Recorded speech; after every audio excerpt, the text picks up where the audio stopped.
नमस्कार, ANB news देख रहे हैं आप। मैं हूं आपके साथ पल्लवी राजपूत और हमारे खास कार्यक्रम में एएनबी न्यूज एक्सप्रेस में आप सभी का स्वागत है। और चलिए अब खबरों की शुरुआत कर लेते हैं फटाफट अंदाज में। प्रधानमंत्री नरेंद्र मोदी ने श्रीकांत की जीत पर उन्हें बधाई दी और कहा कि वह आने वाले खिलाड़ियों के लिए एक प्रेरणा होंगे। मोदी ने अपने ट्वीट में लिखा, किदाम्बी श्रीकांत को उनके ऐतिहासिक सिल्वर मेडल जीतने पर बधाई। यह जीत कई खिलाड़ियों के लिए प्रेरणा बनेगी और बैडमिंटन में उनकी दिलचस्पी बढ़ाएगी।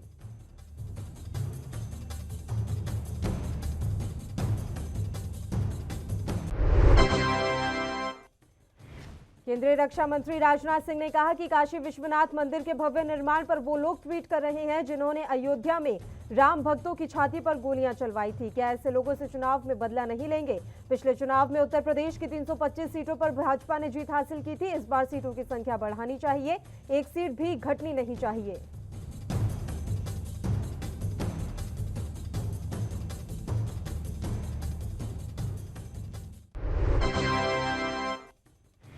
उत्तराखंड विधानसभा चुनाव में संगठन की तैयारियों का जायजा लेने के लिए बीजेपी के राष्ट्रीय अध्यक्ष जेपी नड्डा खुद मोर्चे पर उतरने जा रहे हैं।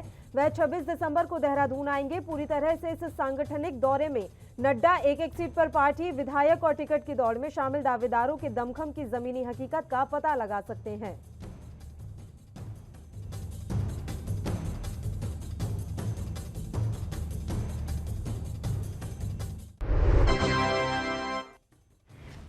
केंद्रीय सूचना एवं प्रसारण मंत्री अनुराग ठाकुर ने हिमाचली मूल के लोगों से अपील की है कि वह निगम चुनाव में बीजेपी की जीत सुनिश्चित करने के लिए वोट करें।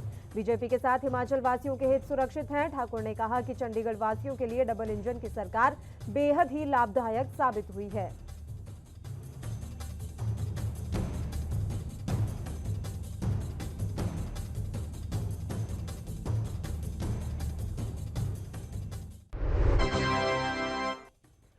भारत के राष्ट्रपति रामनाथ कोविंद ने बीते दिन रविवार को राष्ट्रपति भवन में वियतनाम की नेशनल असेंबली के अध्यक्ष वुंग बिन हाउ के नेतृत्व में वियतनाम के एक संसदीय प्रतिनिधिमंडल से मुलाकात की। दोनों देशों की व्यापक रणनीतिक साझेदारी की वर्षगांठ और उनके द्विपक्षीय राजनयिक संबंधों की आगामी वर्षगांठ के मौके पर वियतनाम के संसदीय प्रतिनिधिमंडल संघ से राष्ट्रपति कोविंद की मुलाकात हुई।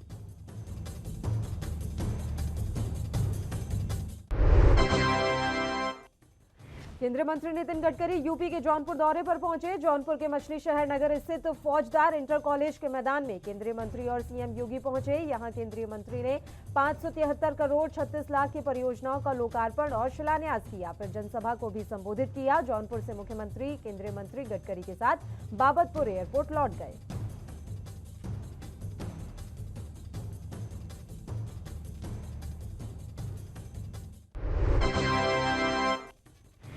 रेल मंत्री अश्विनी वैष्णव का पूरा जोर उस रोड मैप पर आगे बढ़ने का है जिससे रेलवे की आमदनी भी बढ़े और उद्यमियों को कम भाड़ा चुकाकर कम समय से माल की पहुंच सुनिश्चित हो सके। रेल मंत्रालय इसके लिए एक ठोस रणनीति पर आगे बढ़ रहा है। माल ढुलाई की नई रणनीति रेलवे की कमाई बढ़ाएगी, माल भाड़ा की दरें घटाएगी और अर्थव्यवस्था को ताकत भी देगी।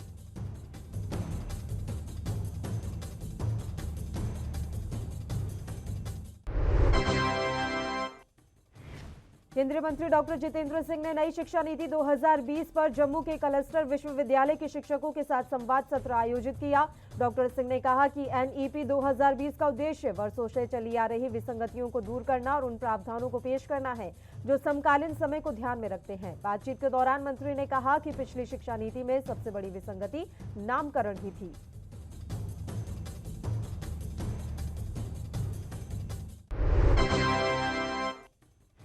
केंद्रीय मंत्री पीयूष गोयल ने कहा है कि अगर विपक्ष जिम्मेदार हो तो सदन चल सकता है। राहुल गांधी के बयान पर प्रतिक्रिया देते हुए गोयल ने कहा कि सदन चलाना अगर सरकार की जिम्मेदारी है तो विपक्ष को भी सहयोग करना चाहिए। संसद भवन परिसर में मीडिया से बात करते हुए केंद्रीय मंत्री और राज्यसभा में नेता सदन पीयूष गोयल ने कहा कि अगर विपक्ष जिम्मेदार हो तो सदन की कार्यवाही चल सकती है।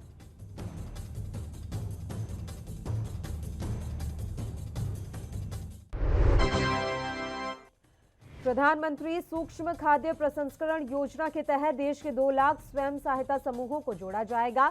योजना के तहत छोटी छोटी खाद्य प्रसंस्करण इकाइयां लगाने के लिए इन समूहों को सरकार 35% अनुदान देगी। इस योजना के अंतर्गत 5 साल में 10,000 करोड़ रुपए खर्च किए जाएंगे।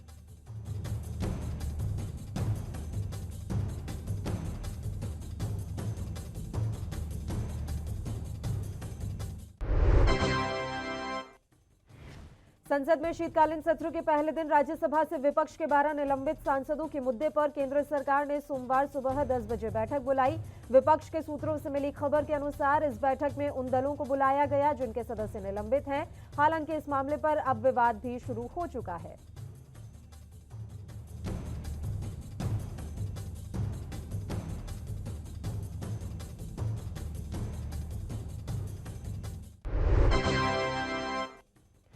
विपक्ष के हंगामे के कारण राज्यसभा की कार्यवाही बार बार स्थगित होती रही। सुबह आवश्यक दस्तावेज सदन पटल पर रखे जाने के बाद विपक्षी दल के सदस्यों ने नियम 267 के तहत दिए गए नोटिस के बारे में जानना चाहा। सबसे पहले कांग्रेस के जयराम रमेश ने इस मामले को उठाया।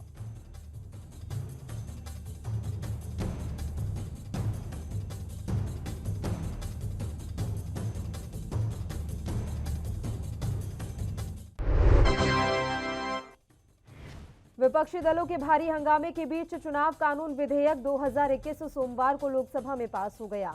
विधेयक में वोटर आईडी कार्ड को आधार से जोड़ने का प्रावधान है। विपक्षी दलों खासकर कांग्रेस ने इसका जोरदार विरोध किया। कांग्रेस ने मांग की है कि इस विधेयक को स्टैंडिंग कमेटी को भेजा जाना चाहिए।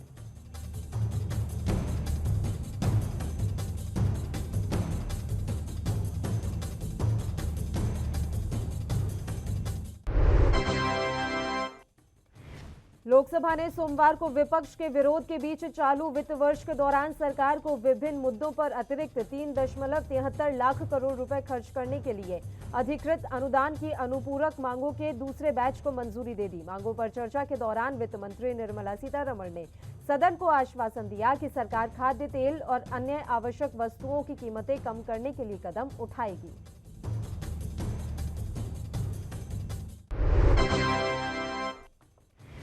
केंद्रीय रक्षा राज्य मंत्री अजय भट्ट ने राज्यसभा में एक लिखित उत्तर में बताया कि 30 नवंबर 2019 से 29 नवंबर 2021 के बीच केंद्र शासित प्रदेश जम्मू कश्मीर में भारतीय सेना के ऑपरेशनल कंट्रोल के तहत एलओसी के पास संघर्ष विराम उल्लंघन के कुल 5,601 मामले दर्ज किए गए हैं।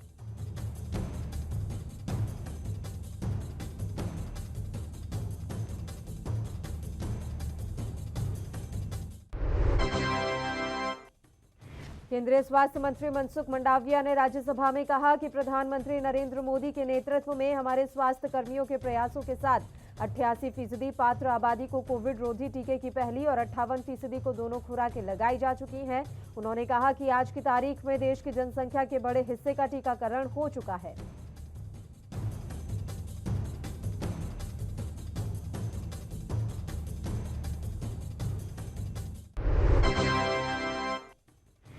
राज्यसभा में विपक्ष के नेता मल्लिकार्जुन खड़गे ने गंभीर आरोप लगाते हुए कहा कि केंद्र सरकार विपक्ष को बांटने की कोशिश कर रही है।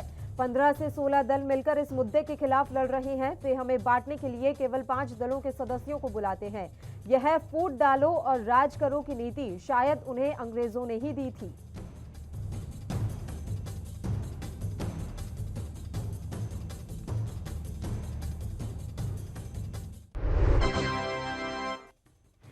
देश के कई बड़े बैंकों से हजारों करोड़ों रुपए की धोखाधड़ी करके भागे शराब कारोबारी विजय माल्या और हीरा कारोबारी नीरव मोदी से 13,109 करोड़ रुपए की रिकवरी की जा चुकी है। वित्त मंत्री निर्मला सीतारमण ने सोमवार को लोकसभा में इसकी जानकारी साझा की।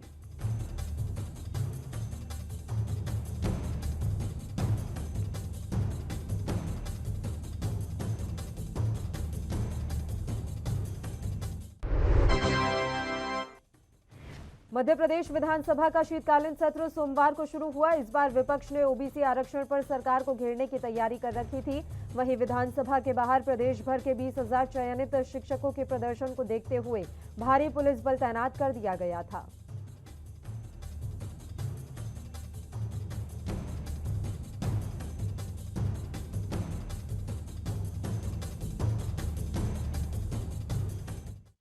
एक छोटे से ब्रेक के लिए बुलेटिन में रुक रहे हैं। आप देखते रहिए एएनबी न्यूज।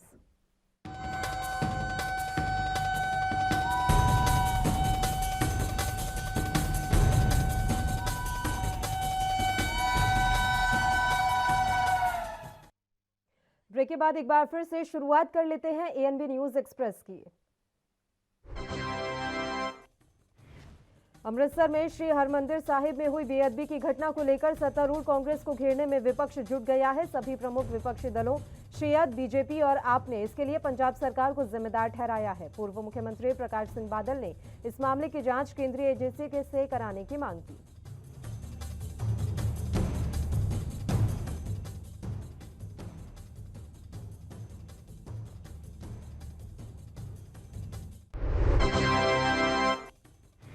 गोवा विधानसभा चुनाव से पहले कांग्रेस को एक और बड़ा झटका लगा है। पार्टी के प्रदेश कार्यकारी अध्यक्ष एलेक्सो लोरेंको ने सोमवार को विधानसभा सदस्य के रूप में इस्तीफा दे दिया, जिससे 40 विधानसभा सीटों में पार्टी की संख्या घटकर महज 2 रह गई है।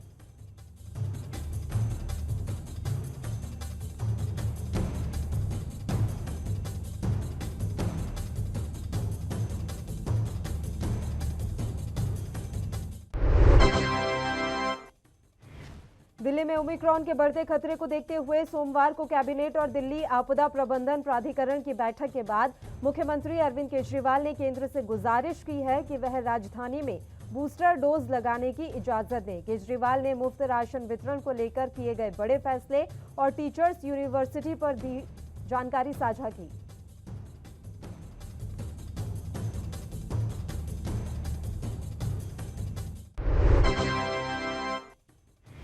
दिल्ली के मुख्यमंत्री अरविंद केजरीवाल ने बताया कि दिल्ली कैबिनेट ने फैसला लिया है कि राजधानी में लोगों को मुफ्त राशन वितरण की योजना को 6 महीने का विस्तार दिया जाएगा। इस तरह अब दिल्ली में लोगों को 31 मई तक मुफ्त राशन वितरण किया जाएगा।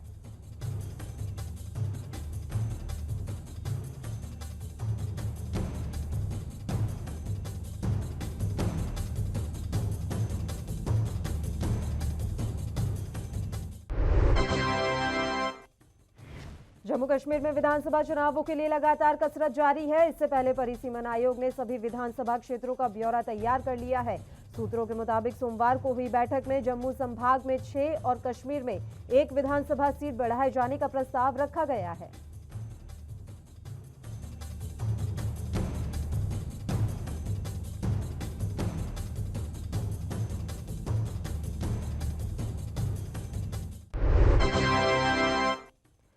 जम्मू कश्मीर में बिजली कर्मचारियों की हड़ताल तीसरे दिन भी जारी रही। इस बीच सेना ने प्रदेश के मुख्य ग्रिडों में कामकाज संभाल लिया है। सभी इलाकों में बिजली आपूर्ति सुचारू करवाने के प्रयास किए जा रहे हैं। मंडल आयुक्त का दावा है कि 45% आपूर्ति बहाल हो गई है।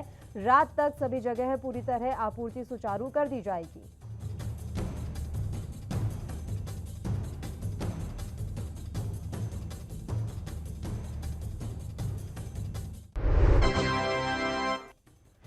पंजाब के शिक्षा मंत्री परगट सिंह ने दशमेश पिता श्री गुरु गोबिंद सिंह जी के सरबंस के अतुलनीय बलिदान से नई पीढ़ी को अवगत कराने के लिए एक महत्वपूर्ण घोषणा करते हुए राज्य के सभी शिक्षण संस्थानों को 4 साहिबजादों की शहादत को समर्पित विशेष सत्र आयोजित करने का निर्देश दिया है, जिसमें पंजाब के छात्र सीधे तौर पर शामिल हो सकेंगे।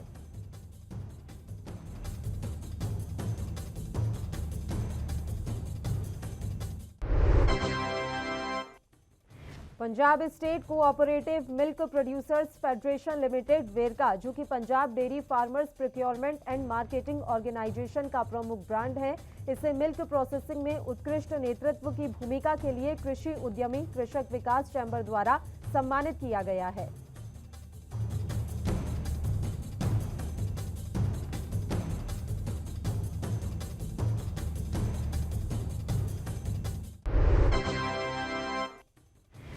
आप नेतृत्व द्वारा जमीनी स्तर से फैलाए जा रहे झूठ का पर्दाफाश करते हुए पंजाब के मुख्यमंत्री चरणजीत सिंह चन्नी ने मकदोना कला स्थित स्कूल का दौरा कर दिखाया कि यह राज्य के बेहतरीन स्कूलों में से एक है। मुख्यमंत्री ने मोरिंडा से चमकौर साहिब की पैदल यात्रा के दौरान उस स्कूल का निरीक्षण किया, जहां से अफवाह फैलाने वाला आप नेतृत्व बदनामी का अभियान चला रहा है।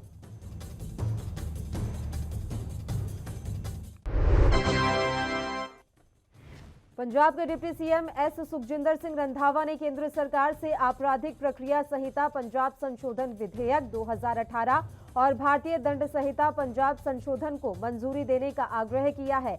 विधेयक 2018 बेअदबी के जघन्य अपराध को अंजाम देने वालों को कड़ी सजा सुनिश्चित करने के लिए है।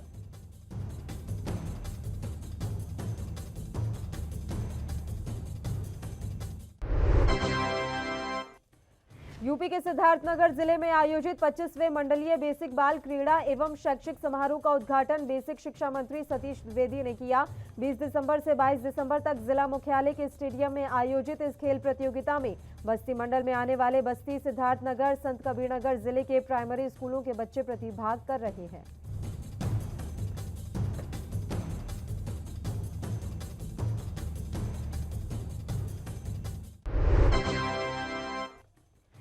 हरियाणा में जननायक जनता पार्टी के प्रदेश प्रवक्ता पद से हटाए जाने के बाद पिछले कुछ दिनों से सोशल मीडिया पर पार्टी के खिलाफ बागी तेवर अपनाए विकास मेहता ने आखिरकार पार्टी को अलविदा कह दिया। सिर्फ अलविदा ही नहीं कहा बल्कि पार्टी प्रदेशाध्यक्ष निशान सिंह और जिला अध्यक्ष सुरेंद्र लेगा पर जमकर भड़ास निकाली।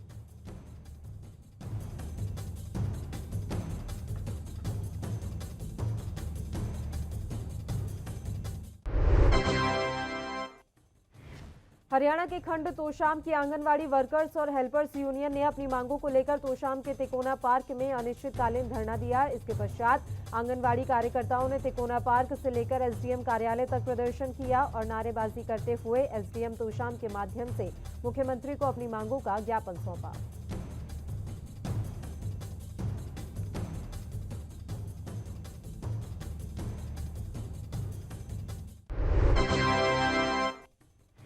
बीते दिनों हुए लखीमपुर खीरी में पत्रकारों के साथ हुए दुर्व्यवहार और धमकी के मामले में गोंडा के सैकड़ों पत्रकार ने इस घटना की कड़ी निंदा करते हुए गांधी पार्क से कलेक्ट्रेट तक पैदल चलकर मौन विरोध प्रदर्शन करके ज्ञापन सौंपा। पत्रकारों का कहना है कि अगर केंद्रीय गृह राज्य मंत्री को बर्खास्त नहीं किया गया तो आगे भी विरोध प्रदर्शन किया जाएगा।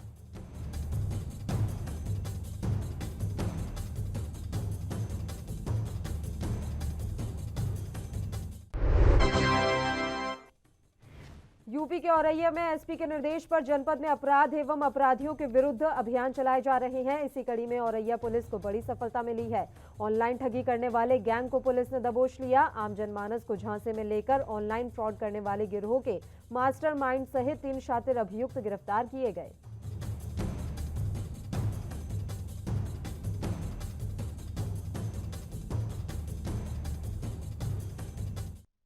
एक और छोटे से ब्रेक के लिए बुलेटिन में रुक रहे हैं, आप बने रहिए हमारे साथ।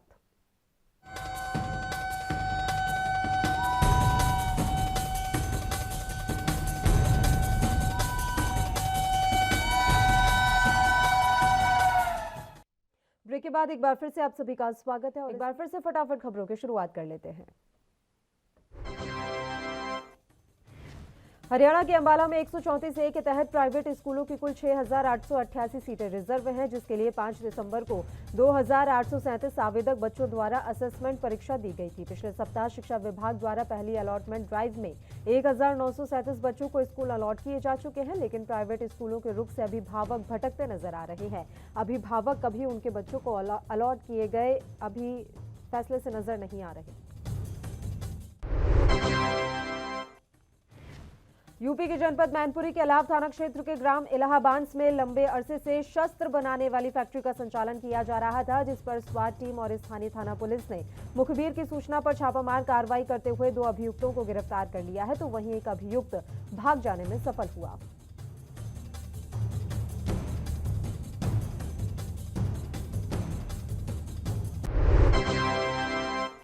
एमपी के भिंड एसपी शैलेंद्र सिंह चौहान के निर्देशन में नशा माफियाओं के खिलाफ ताबड़तोड़ कार्रवाई में साइबर सेल प्रभारी शिव प्रताप सिंह राजावत और मालनपुर पुलिस की संयुक्त कार्रवाई में करीब 1000 किलो अवैध गांजा बरामद किया गया है। मामला भिंड जिले के मालनपुर थाना क्षेत्र के तिलोरी तिराहा मालनपुर औद्योगिक क्षेत्र का है।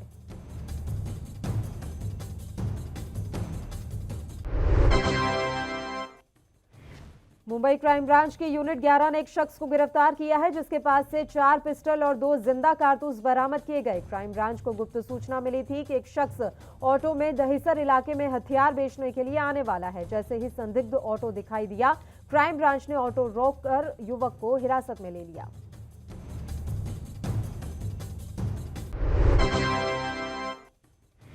हरियाणा के यमुनानगर के साढौरा में डीएवी कॉलेज में जोनल यूथ फेस्टिवल का आयोजन किया गया। इस 3 दिवसीय जोनल यूथ फेस्टिवल का शुभारंभ जननायक जनता पार्टी के राष्ट्रीय अध्यक्ष अजय चौटाला ने किया। 14 कॉलेजों की टीमें जोनल यूथ फेस्टिवल में भाग ले रही हैं।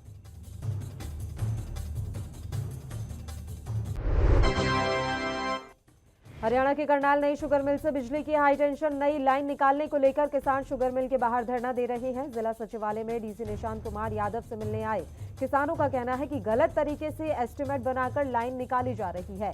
जो पुराना एस्टीमेट है उसी के हिसाब से लाइन निकाली जाए।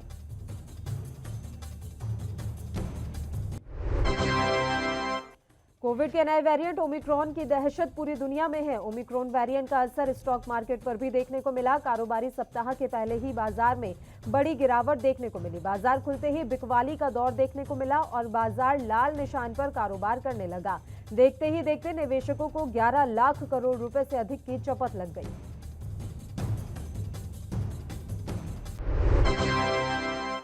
कारोबारी हफ्ते के पहले दिन सोमवार को सोने के साथ साथ चांदी की कीमत में गिरावट देखी गई। इंडियन बुलियन ज्वेलर्स एसोसिएशन की वेबसाइट के अनुसार सोना 54 रुपए प्रति 10 ग्राम की गिरावट के साथ 48,000 रुपए के स्तर पर खुला।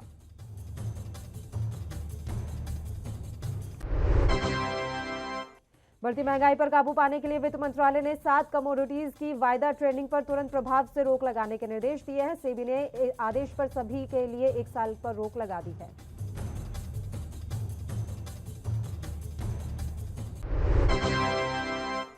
दक्षिण अफ्रीका में मिले कोरोना वायरस के नए ओमिक्रॉन वेरिएंट ने तबाही मचानी शुरू कर दी है। ब्रिटेन में हालात बुरी तरह से बिगड़ गए हैं। वहां एक दिन में ओमिक्रॉन के 12,000 से ज्यादा केस सामने आए।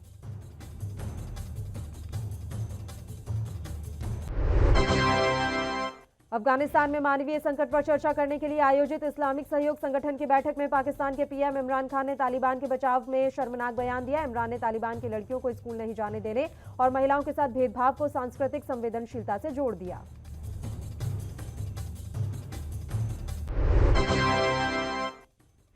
पाकिस्तान में इमरान खान के नेतृत्व वाली पाकिस्तान तहरीक-ए-इंसाफ पार्टी खैबर पख्तूनख्वा प्रांत के स्थानीय चुनाव मतगणना में कई जिलों में हार चुकी है। खैबर पख्तूनख्वा के 17 जिलों में रविवार को मतदान हुआ।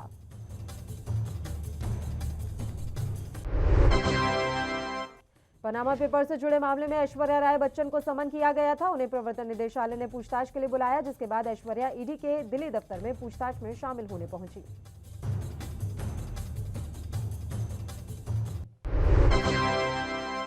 राज्यसभा में नारकोटिक्स, ड्रग्स और साइकोट्रॉपिक पदार्थ विधेयक 2021 पर चर्चा की जा रही थी। इस चर्चा में कई बार संसद का तापमान बढ़ गया। पहले दिग्विजय सिंह ने सरकार पर आरोप लगाए, उसके बाद जया बच्चन का गुस्सा फूट पड़ा।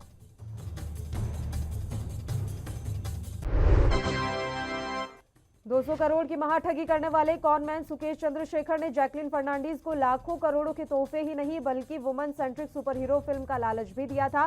सुकेश ने जैकलिन से कहा था कि वह उसके लिए 500 करोड़ के बजट की 3 पार्ट्स फिल्म का प्रोडक्शन करेगा।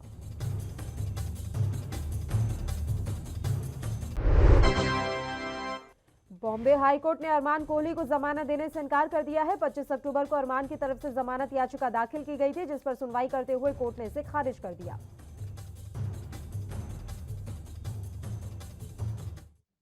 इसी के साथ इस बुलेटिन में फिलहाल के लिए इतना ही। मुझे दीजिए इजाजत। देश और प्रदेश के तमाम ताजा खबरों के लिए आप बने रहिए हमारे साथ। नमस्कार।